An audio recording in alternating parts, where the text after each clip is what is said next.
National highway service road inspection ಮಾಡಿದ್ದಾರೆ, ಏನೇನೆಲ್ಲ ಇದೆ?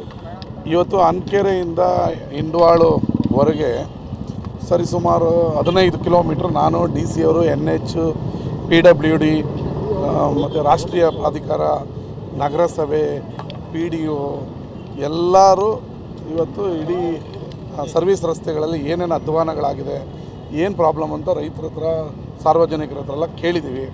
ಮತ್ತು ಮೊನ್ನೆ ಒಬ್ಬ ಯುವಕ ಅವೈಜ್ಞಾನಿಕ ಅಂಶದಿಂದ ಬಿದ್ದು ತೀರೋಗಿದ್ದು ನಮಗೆಲ್ಲರಿಗೂ ದುಃಖ ತಂದಿದೆ. ಮತ್ತು ಹಲವಾರು ಆಕ್ಸಿಡೆಂಟ್ಗಳು ದಿನನಿತ್ಯ ನಡೀತಾ ಇದೆ.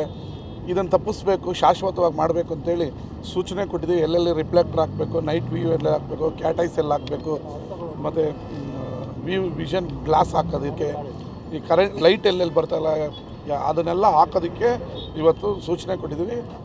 ಮತ್ತು ಕೆಲವೊಂದು ಕಡೆ ಹಳ್ಳ ಇದೆ, ಅದನ್ನೆಲ್ಲ ಹೈವೇ ಅಥಾರಿಟಿಯವರು ಮಾಡಬೇಕು.